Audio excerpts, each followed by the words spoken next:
For those of you just entering the webinar, we're going to wait about 30 seconds to allow others to join, and then we'll proceed with introductions.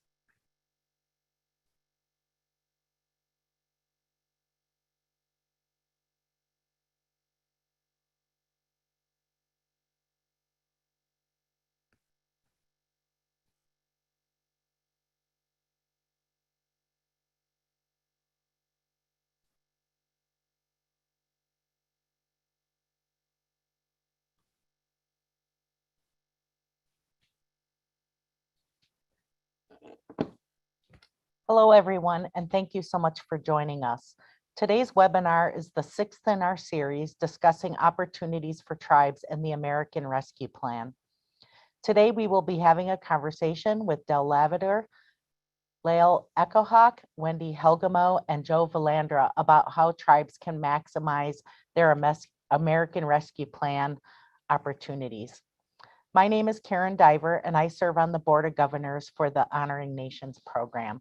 I'm a graduate of the Harvard Kennedy School, which is the virtual site of today's program.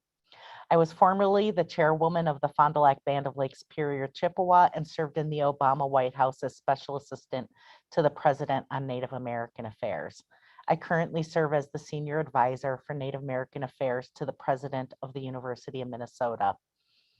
I want to start with a few announcements on behalf of the Ash Center at Harvard, which is our host for today's program. Excuse me.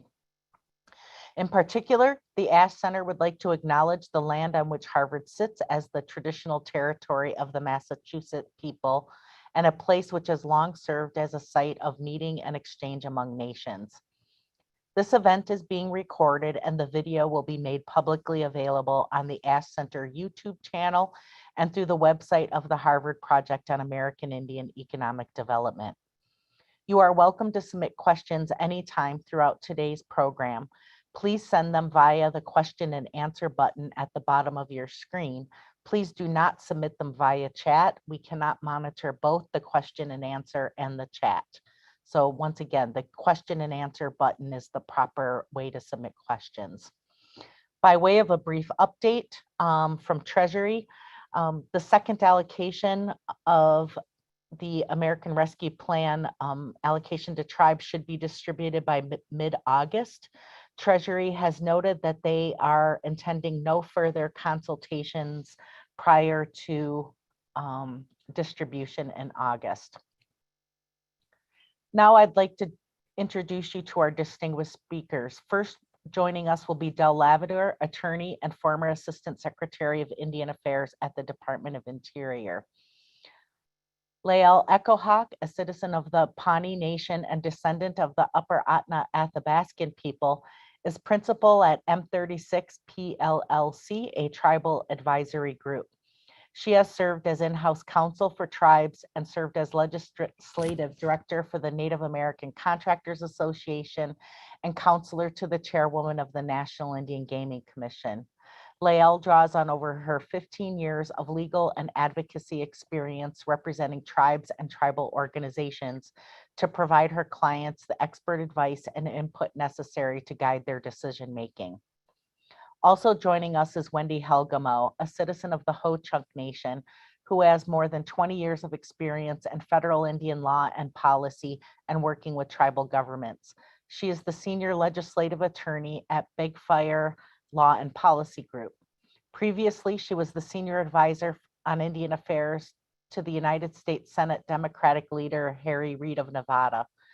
Ms. Helgamo also has served as Director of Government Affairs at the National American Indian Housing Council and has served as in-house counsel for several federally recognized tribes and the National Indian Gaming Commission. Joe Valandra, a citizen of the Rosebud Sioux Tribe of South Dakota, is the Executive Director of the Native American Contractors Association. He has over 35 years of business experience, including extensive background in tribal economic development. Welcome to all of you. To get us started, we're going to turn to Del. Del, during an earlier session in this series, we heard from Burton Warrington, who provided us a very helpful breakdown of the ARPA funding by department and agency. And now we have the related bipartisan infrastructure package.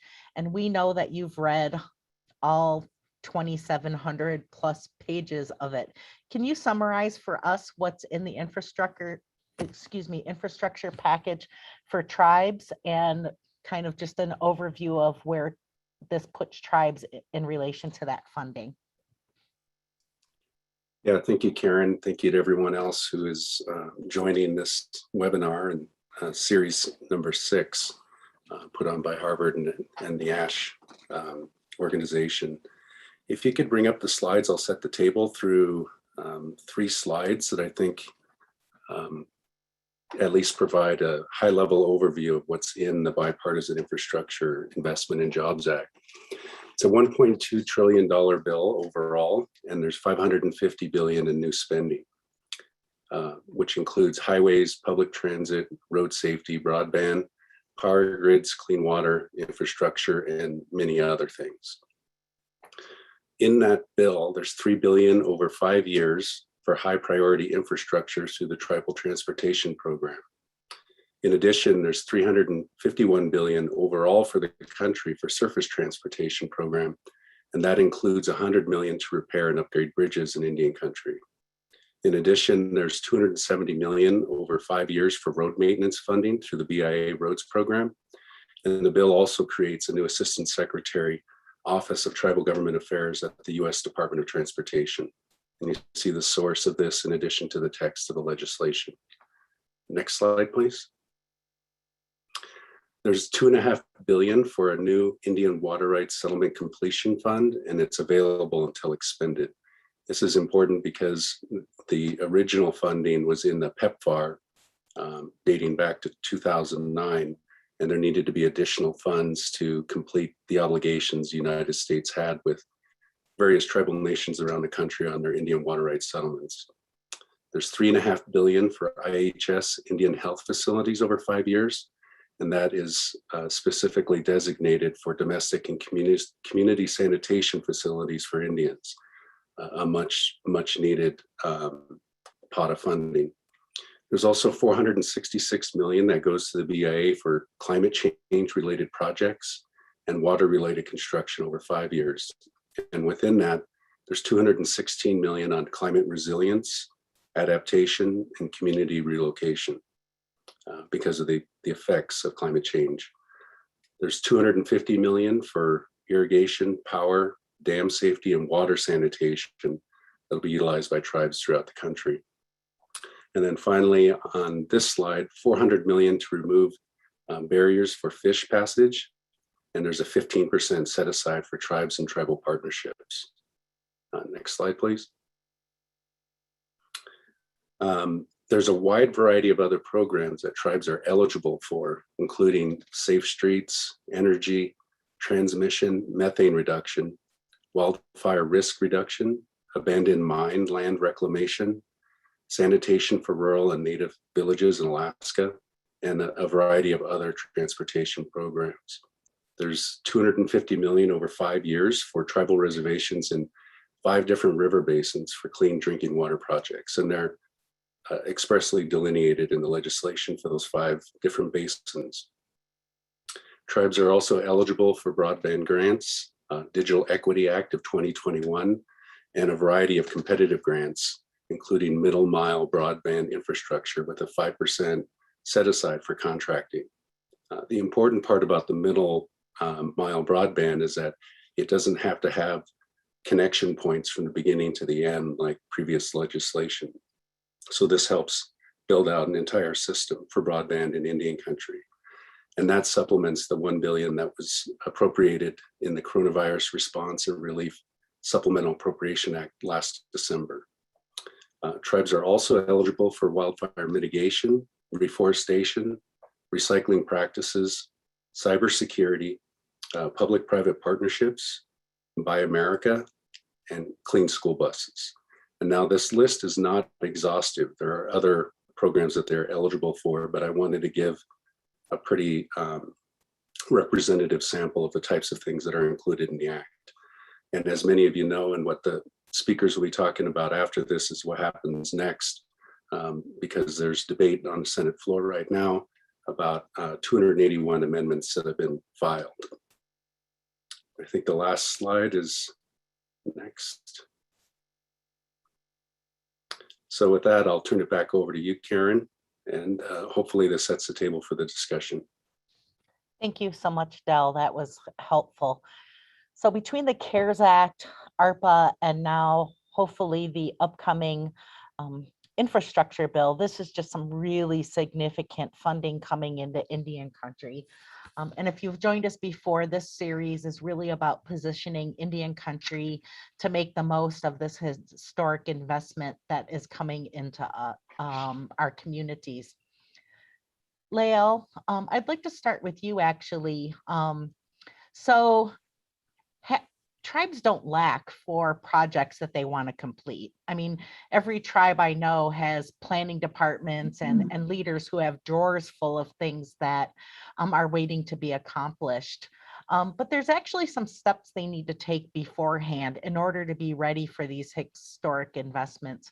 What kind of legal infrastructure should tribes consider putting in place, and administrative framework should they put in place so that they're in the best position to take advantage of ARPA and the upcoming infrastructure bill? Thanks, Karen, and thanks to Ash Center and Harvard for putting on this panel and for inviting me. I appreciate it. You know, this is a really interesting question.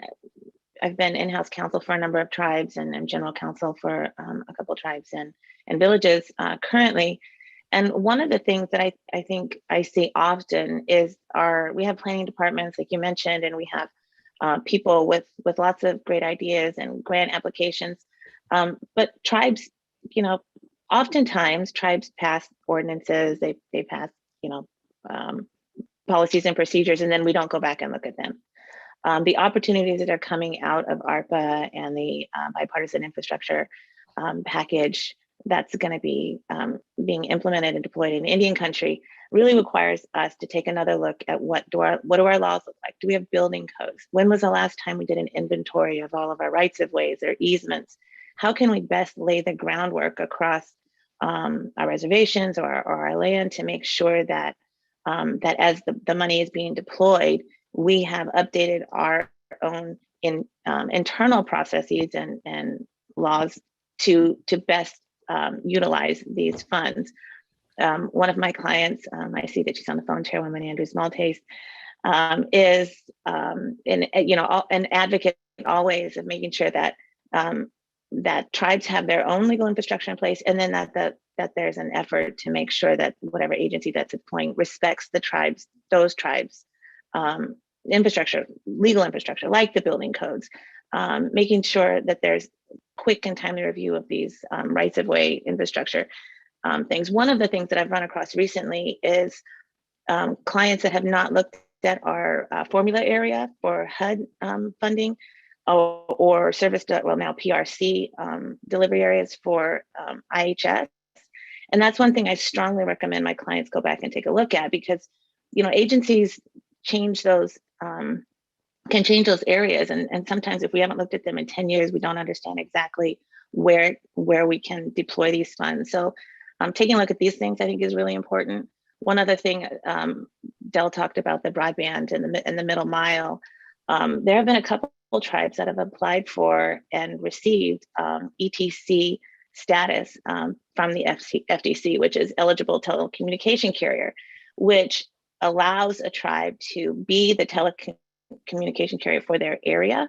There's lots of funding that comes with it that other telecom carriers receive. It's not easy to do, but what we've found is for those tribes that are underserved, this is a way that that you can put in place an actual system that you get ongoing funds and you can make money, but you can certainly service your community better. But that requires, again, putting together lots of infrastructure, internal infrastructure. So those are just some thoughts. I know you've also had thoughts, Lael, around tribal capacity. Tribes are on such a continuum in terms of their readiness and capability to manage large influxes of cash. Do you have any advice for tribes who are struggling with capacity issues right now, just in terms of how do they position themselves to make the most of this opportunity?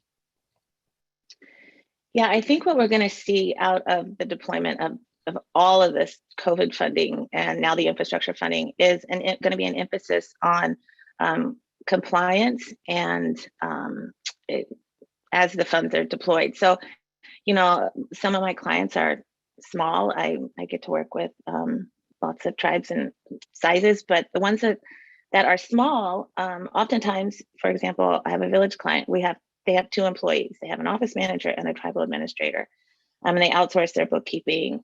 Getting these big grants in that require a lot of records, record keeping, reporting, compliance, and maintaining this level, a very high level of detail. They might, you know, right now, unless they did bring in some outside help, they wouldn't be able to administer all of this in a way that would meet the requirements required by the statute. And so we've brought in, for that client, we've brought in almost a full service consultant. They're helping write the grants and doing the compliance. I mean, this client, for example, doesn't even have a credit card. So we needed a boiler to have hot water in a room that was, or in a building that was going to be used for quarantining. And this consultant was fantastic. Like, they were able to help them get that boiler, figure out how to do a PO. They were calling the vendor themselves, and they're a very large consulting firm. And so they were able to help that client who just simply didn't have the capacity or the resources in the midst of a pandemic, right? They're dealing with, you know, their cousins who are getting sick, and it's a small community. They're on lockdown. They can't go and, you know, talk to somebody. And so bringing that particular client on, or bringing that particular consultant on, was really helpful to them because they had that. They were able to. They've outsourced that capacity, and these are, you know, this is a firm that has a lot of. They have tribal clients, so they're familiar. You know, other ways that this happens is through consortium, right? So we've seen in Alaska and California, tribes, small tribes band together, and they're able to put that infrastructure together, that back of the house infrastructure that is needed and required. And by pooling their resources, you really come up with a better solution for each individual tribe, because no one wants to turn money away. Everyone, we all want, and more than one, we need these projects. We need clean water. We need sanitation. We need boilers for the quarantine rooms, so you're not showering in the cold in the middle of Alaska. That's probably not conducive to a healthy lifestyle. So that's what you know, some of my clients are doing. I think, you know, we're stronger together. I think the consortiums have really proven that, and finding, and, you know, reputable consultants who, and I emphasis on reputable, who have experience in Indian country and who are willing to work in the community, who are culturally appropriate. You know, those things are all important, because at the end of the day, the money that's being deployed is going to save the lives and improve the lives of our communities going forward. Thank you so much. And this is a perfect time, I think, to follow up with Joe. You know, tribes don't need to be at full capacity all the time. We don't always need to have, you know, access to perhaps urban planners or grant writers if you're small and they're renewing grants. But now with all of this happening, some are just going to have to build capacity quick. But the social capital in Indian country is vast. There's a lot of Native-owned consulting companies, technical experts, things like that. Joe, how do tribes connect to find that outside expertise that they may need so that they can meet this time and this opportunity for their tribes? Oh, that's a good question, Karen. And I'd like to thank everybody for being included on this panel. It's informative, and it's obviously timely. There's I guess I'll start with saying that many of the legislation, or most of the legislation that's passed, has technical assistance funds built into it. You have to apply for them, you have to go get them, but that's a way to bolster your budget if you're a single small tribe or if you're a consortium, to be able to take advantage of some of the resources that are available to you. Now, I'll say I'm not here to give a commercial for anybody, so I'm not going to. But I think that I just came from the Res conference in Las Vegas a couple of weeks ago, and it was full of Indian businesses, many of which are more than competent to be or to fit the bill that you asked about, Karen. I think that if you look at the membership list of an organization like the National Center, you'll find opportunities there. I think you can talk to any one of us and the others that have been on these calls about the specific needs that you may have, and we'll probably have a name of a company or perhaps a person that can help you. But you're right that there are a lot of resources within Indian country, and there are some very good advisors, although they may not be Indian-owned firms who have worked extensively in Indian country, understand it, and can bring that sort of turnkey expertise that you need. And this is really, in my mind, particularly important about the compliance aspect. And I know we're going to talk more about that later, but I think this compliance burden on Indian country is something that really needs to be looked at hard, because it's something that's being imposed, not in the legislation, but the rigorousness or the over rigorousness of the compliance measures are coming from the agencies. And I think that's something else that should be talked about. Yeah, I mean, there's been a lot of talk from tribes about the additional burdens that are being placed on them, both with acquiring the funding and then reporting for the funding. It's counterintuitive to making those investments in your community. We don't want it all to go to consultants, right? Wendy, so one of the things that is potentially troubling, or something that tribes should be thinking about, is, I said at the beginning, we all have drawers of projects that we wanted to complete, but tribes are going to have to vet these. Just because you can build it doesn't mean you should, right?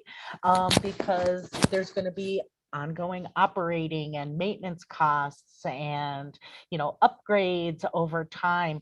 Tribes are going to have to be on their game to really advocate for sustained funding support for operational costs of what they're building. What kind of tips can you give to people joining us today and who may watch this about where are the right places to go to be that advocate to keep up this level of historic investment so that we don't create more white elephants in our community? Thank you, Karen, and thank you to Harvard University and all of the staff. I know that you all have worked very hard to put together this series, and it's a really great series. So I hope that tribes take advantage of the information that comes out of this series, and that you keep the series going. So thank you. I think that it's really important to, just from the beginning, and we're into the pandemic about 18 months, we're into the CARES Act for just about as long, and now we're into the American Rescue Plan for about 5 months, and funds have, the first tranche has gotten deployed, and tribes are waiting for that second tranche of the what I call the Tribal Fiscal Recovery Fund, because they didn't include the word tribe, so I include the word tribe. And to really sit down and to take a pause. I think that the temptation is to just sort of jump in and start spending money, and looking at what those items are in the drawer that you might have had the blueprints for. You may have had some studies done, and those all take a lot of time and really can contribute and become a valuable piece of your infrastructure eventually, like water systems and water quality and those kinds of things. The important thing to do is to really step back and maybe take sort of that 30,000 foot view level and to start thinking in big chunks about those projects and actually matching up which pots of money are going to pay for certain projects, because we have seen the coffers fill for the native accounts across a lot of federal agencies for many important programs, including HUD, including agriculture, and those kinds of things, and your justice systems. So really to sort of start matching up those giant puzzle pieces to make sure that everything is going to fit best for your tribe. And then I think what was said earlier about the consortium and or consortia and partnerships is also very crucial, because tribes don't have to do all of this work on their own. I know for my own tribe, the Ho-Chunk Nation, for wastewater treatment, we've got several communities throughout central Wisconsin. Some of our communities are actually hooked up to the municipal, the neighboring municipal systems. And those are long time agreements that are 10, 15 years old or long, that, where the tribe actually contributes to the upgrade, the maintenance, the ongoing operations of, being hooked up to those systems. And so that way, the tribe did not, have to build a multi-million-dollar system onto itself, but rather hook on to their neighbor. In Black River Falls, it's the reverse. The tribe did build the wastewater treatment plant, and then the state of Wisconsin, a correctional facility, which is our neighbor, actually hooked on to our wastewater treatment system. And so then they contribute to operation, maintenance, ongoing costs, for keeping that plant going. And then you may encounter things along the way where that plant may need to be expanded. And so then you sit down back at the negotiating table and see, well, your community is apportioned this percentage, so you should cover this much of the percentage of the expansion, versus the other community. And so really kind of looking at and being creative with how you can accomplish some of your goals, even with state and local governments. Some of our tribes are neighbors, to some of these other governments, and can sort of work with them. And remember, they also have large pots of funding coming to them. And so if there's a time and an opportunity to actually plan something together that will serve both tribal government and the state government and its citizenry, tribes, should be looking at those kinds of things. Wendy, you're bringing up a point which we referenced in an earlier webinar about being strategic and how do you plan and vet proposals, and certainly ongoing operating costs are something, ways you can leverage your funding with other funding. Many of us have checkerboarded communities. So if you're doing a broadband or a different utility, your market is actually bigger than your citizens. And Lael also referenced having kind of your house in order, right? In terms of your structure, we had a comment in the Q&A, it's a native owned engineering firm. In addition to your compliance requirements, do you have a buy Indian ordinance where you're setting aside funds or give preference internally to rotate that money in our own community and support other native folks.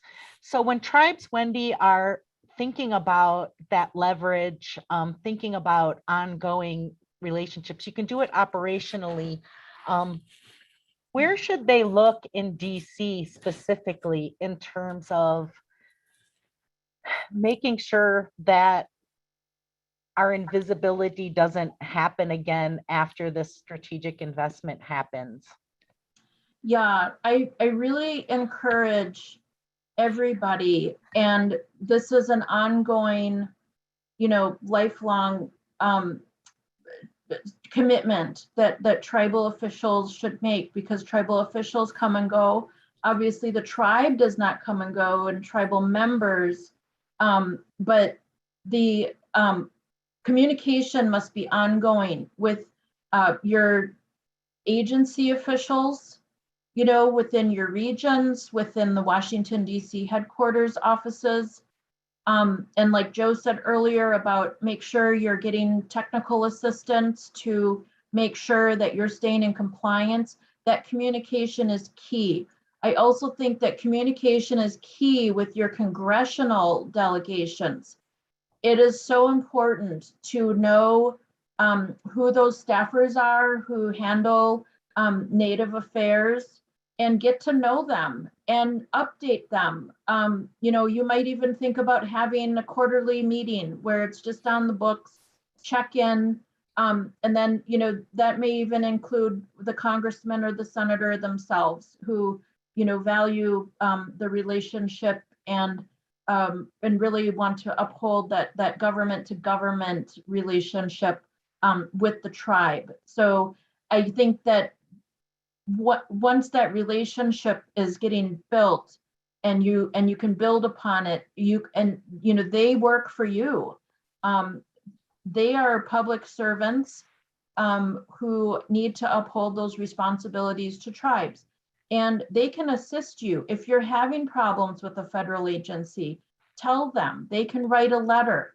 If you're not getting anywhere, they can pick up the phone. And believe me, it gets the attention of the federal agency, unfortunately, that you may not have been able to get. And you can unjam, some of those log jams that you might be experiencing. Share your success stories, take pictures, give progress updates. And, that's going to be important too. We don't know what this is going to look like on the other end with all of the reporting that has to go on. Out of the CARES Act, we did see a couple of OIG reports that are starting to come out about tribes, and really being able to document and tell your story about how you made your decisions, and be able to back those up, and how you established your priorities, and how you determined how your funding was going to be used. This is all very critical, and everybody needs to, if they haven't already, start doing it now. I think that communication is key. It's communication.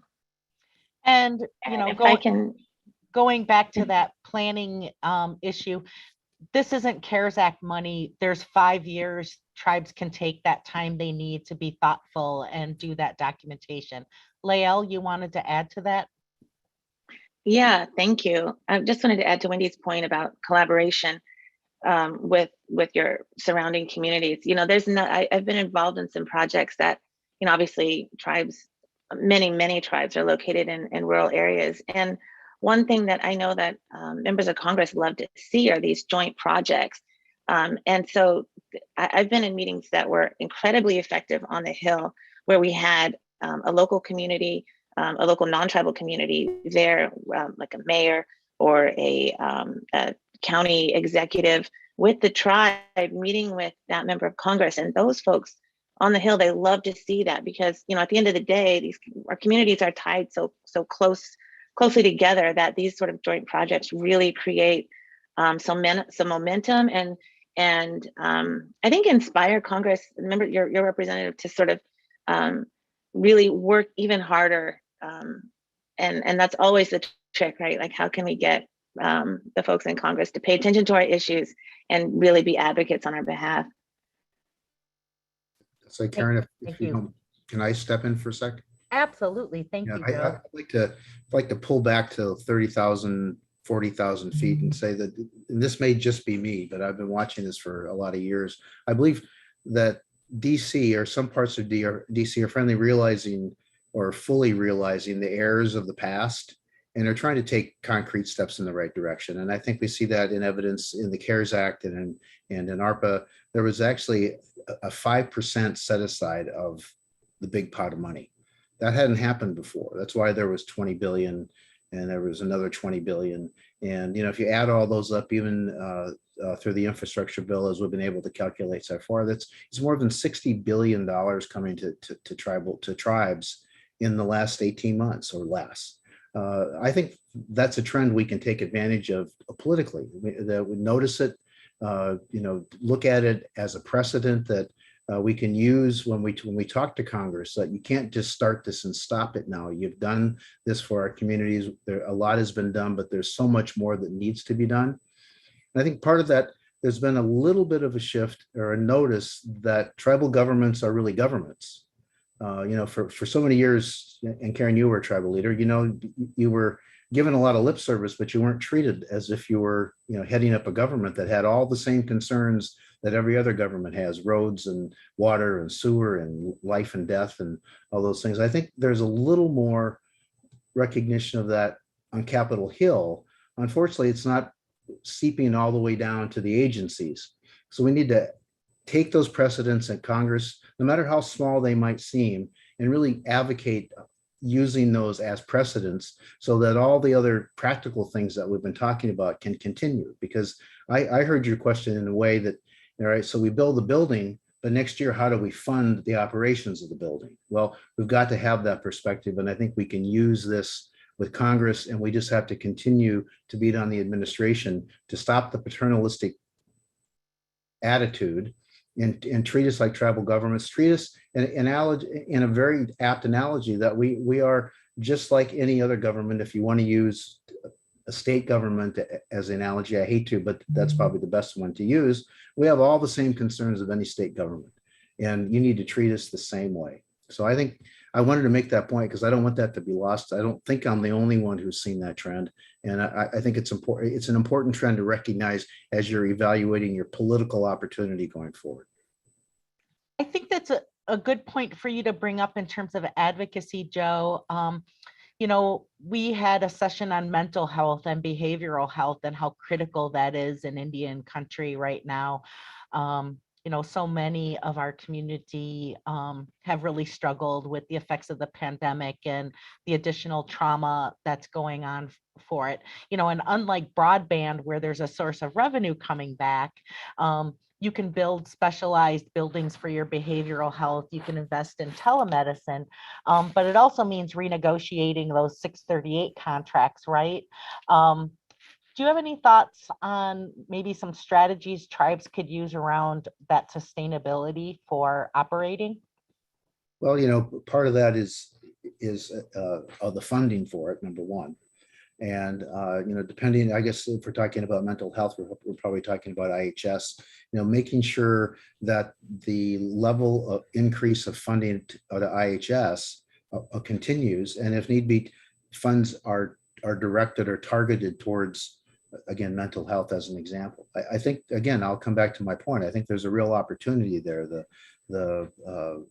Many of the members of Congress and their staffs that I talk to, that we on the phone talk to, have a real heightened awareness of what needs to be done, and with the willingness to reallocate resources within existing budgets or with new money is a real opportunity. So, I think advocating strongly about the needs of the tribal government in relation to its people. And I think Alael made a very good point.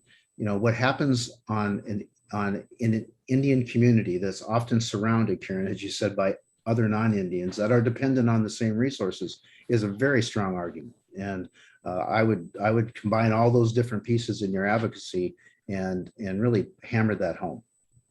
I would also just add that a point of pride for me of being Native is that our people are some of the greatest communicators, on the planet. We know how to tell stories. We know how to share. We take care of each other. And that has all become so apparent in the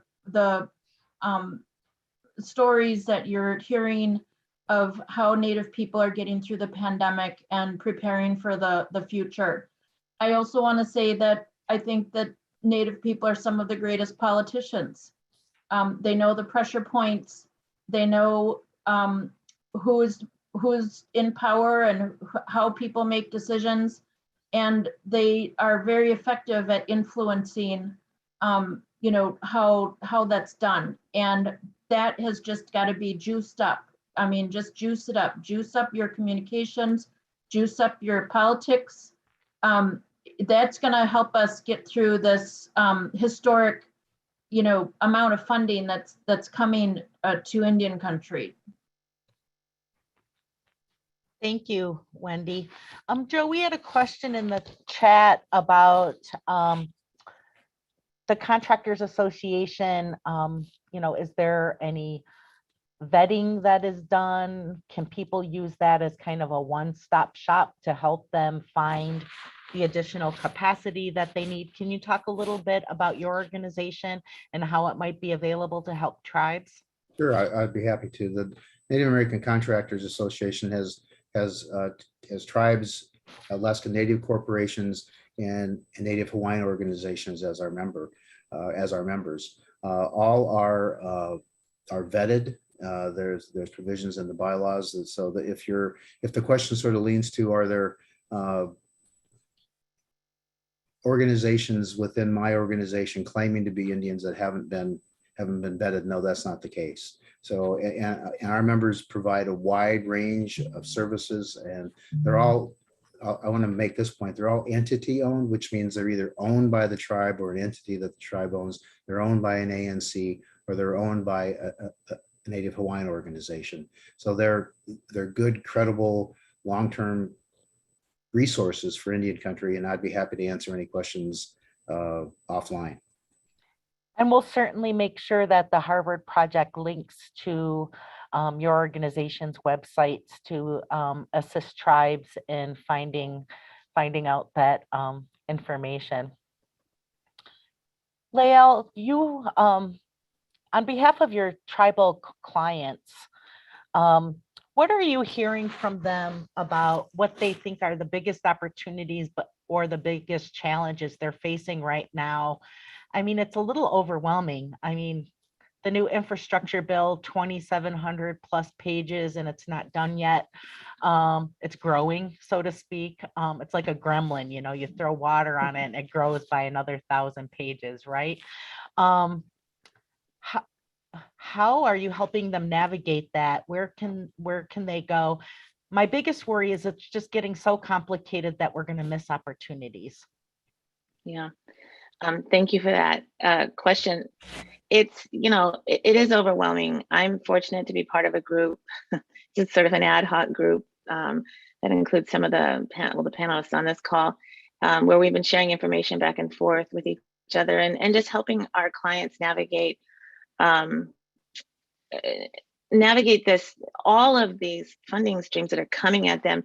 What I was talking about earlier in terms of resources, I think we've managed to be a resource to each other, and then help our clients find additional resources. I don't encourage this, but one of my clients, very small, she was like, quit sending us money. We don't know what to do with it. But at the end of the day, these resources are going to dramatically change their community. So it's important for them to be, like, as Wendy pointed out, talking to their member of Congress, monitoring what's going on with the regulations, right? So, we were all in the Treasury, or most of us were in the Treasury consultation the other day regarding the interim rule that they're trying to get adopted. Sorry, words.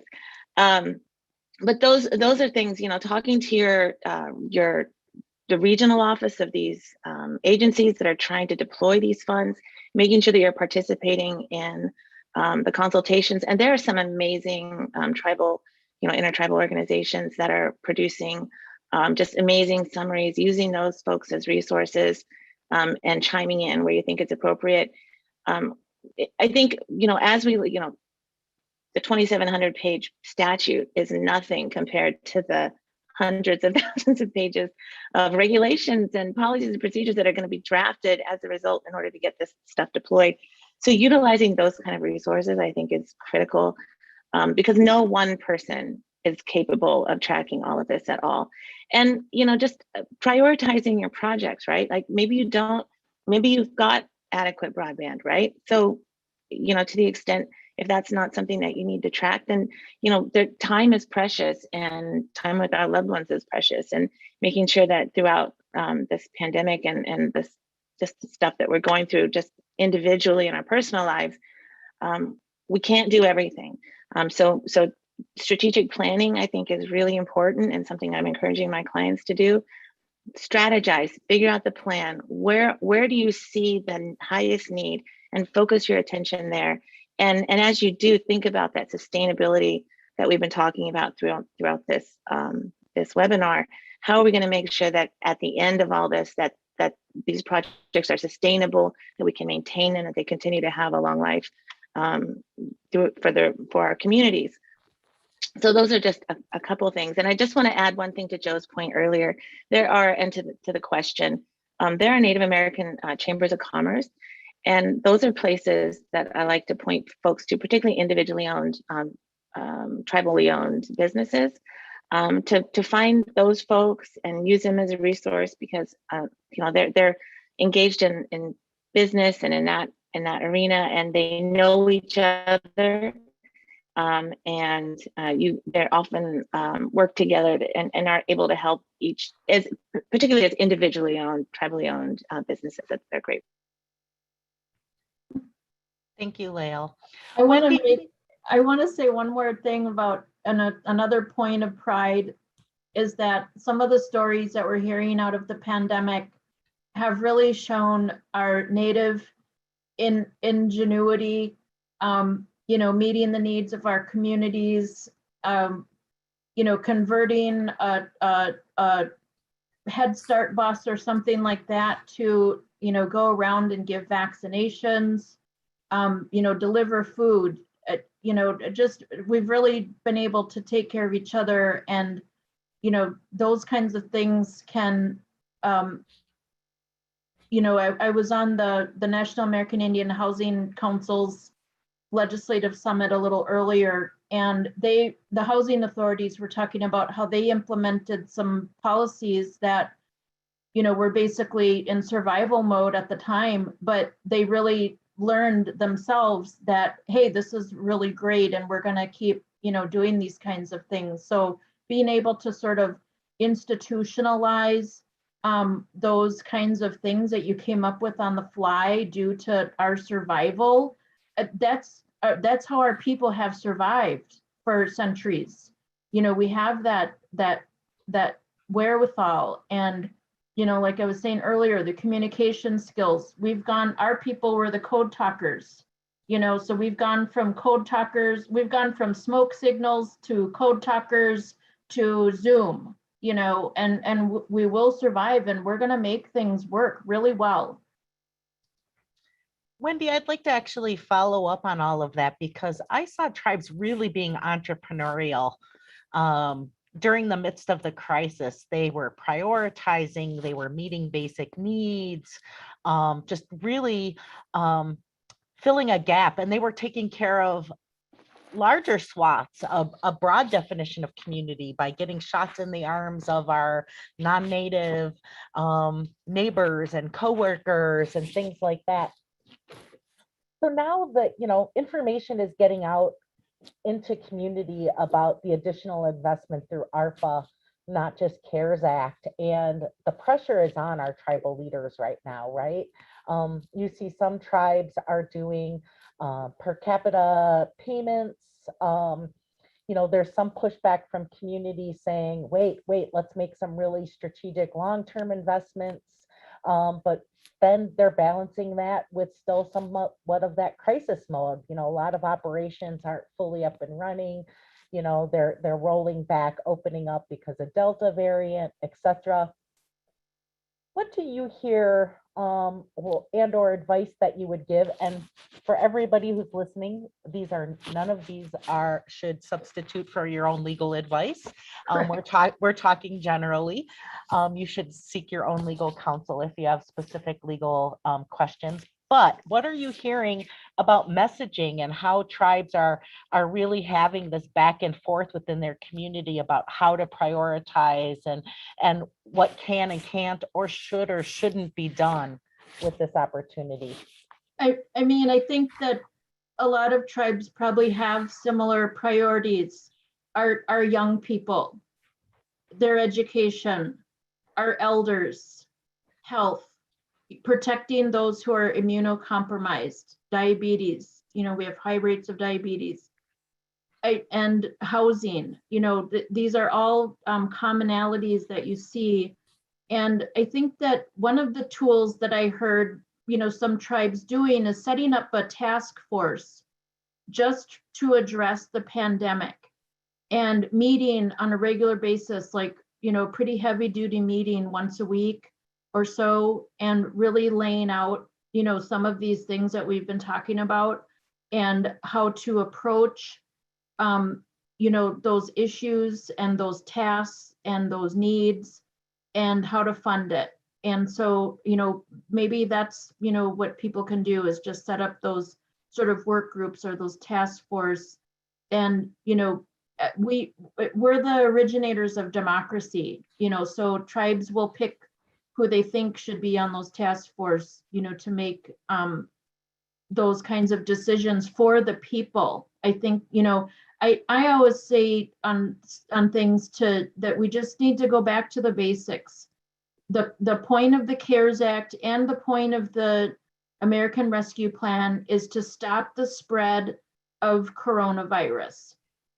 And it's to get all of us on the road to recovery, period. And to just keep bearing that in mind for, decision making, I think is important. And it's not, that's not difficult. I mean, it's difficult because we're talking about our survival, but as far as, boiling it down, we can boil it down. Thank you so much. We're getting questions in the chat. If you are putting questions in the chat, please use the question and answer box instead. That's most helpful for us. It's hard for us to watch two different venues. Thank you for that. Let me just peek at our questions real quick, okay?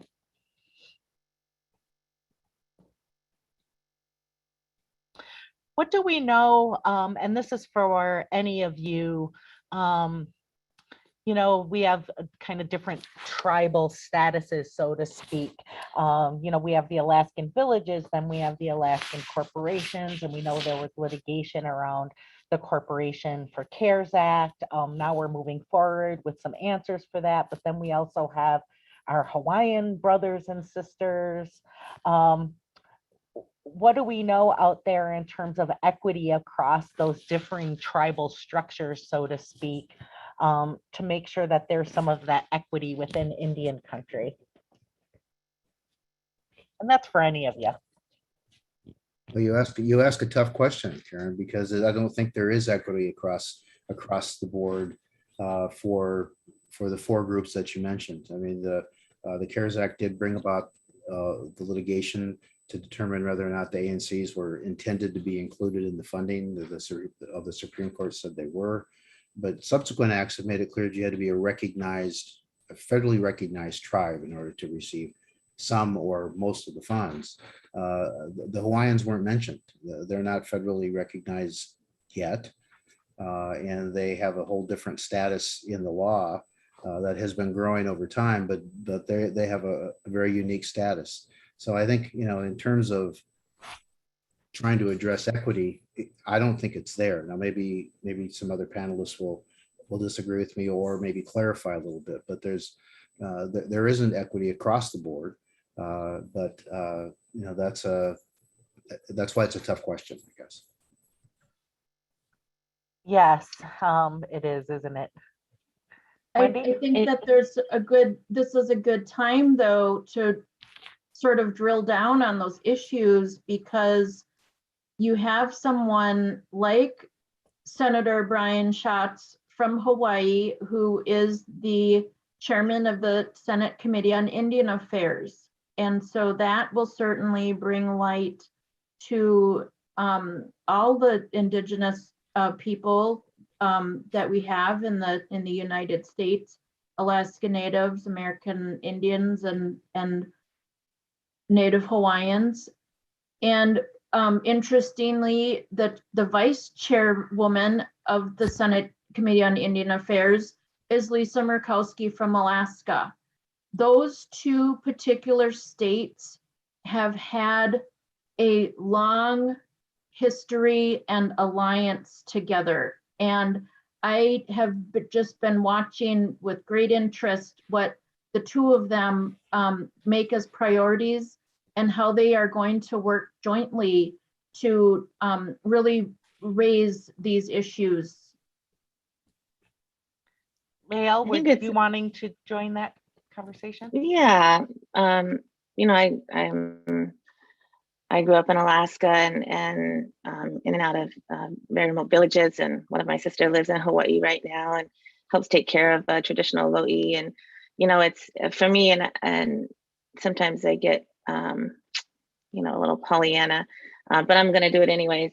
You know, we are stronger together. The litigation that happened over the CARES Act was unfortunate. It put Indian country and our friends in a bad spot, and it didn't have to be that way. I think, you know, there's lots of, you know, we can talk about how the statute was drafted and what happened afterwards. But I think at the end of the day, you know, we are all Indigenous people and we're all from this place. And to the extent that we can band together, particularly with the folks that are the chairs and vice chair of the Senate Committee on Indian Affairs, we are going to get a lot more done. Senator Murkowski has been an advocate, a very strong advocate. Her office has repeatedly told tribal advocates that they're going to be fighting for 5% set asides for Indian country. That's huge. That's massive. That's never been done before. And if we can all, you know, put that what happened last year aside and begin to advocate for all Native people, I think we're going to see a lot more happen. It shouldn't be, you know, Alaska Natives get something at the expense of American Indian Alaska Natives or Native Hawaiians. It shouldn't be that at all. And we really will achieve more equity if we are working together and letting the past be the past and focus on how do we make our lives for our community members better. Thank you, Lael. What I've heard from the three of you is really kind of fundamental government work for tribal governments. It's take that balcony level view, make sure your plans are in order, that you're ready for opportunities, you have the capacity. If you don't have it, you're thinking about it up front and you're bringing that capacity in either by acting in a consortia, bringing in reputable contractors. You're doing that planning up front. You're looking at things like operational costs. All of that is informing your advocacy agenda that you're going to bring back on the Hill, where you're telling them not only what you need, but your successes of where the investments are going to help them justify continued investment. And look at working intergovernmentally and being entrepreneurial and building on the strengths that we already have within our community, which is our culture, our sense of community, our families, our identity, and really just kind of keep being resilient in the face of the challenges that are ahead, and being your best advocate and telling your story. Thank you to the three of you. I think that this was a really rich discussion. I think that there was very practical advice that our tribes and our contractors and our community members and allies could take advantage of to help us move forward. So to all of you listening, we hope that you found today's program useful. This was the 6th in our series. We have one more session planned, but we will be taking a hiatus for August. So we will come back in September. We will announce that to you via email and via social media. We will continue to talk about both ARPA and the Infrastructure Act. So watch your emails for the next date and time. In the meantime, we encourage you to review our previously recorded sessions, which are available on the Harvard Project on American Indian Economic Development website. On the slide is the website. Once again, I'm going to thank Joe, Wendy, and Lael for your time today.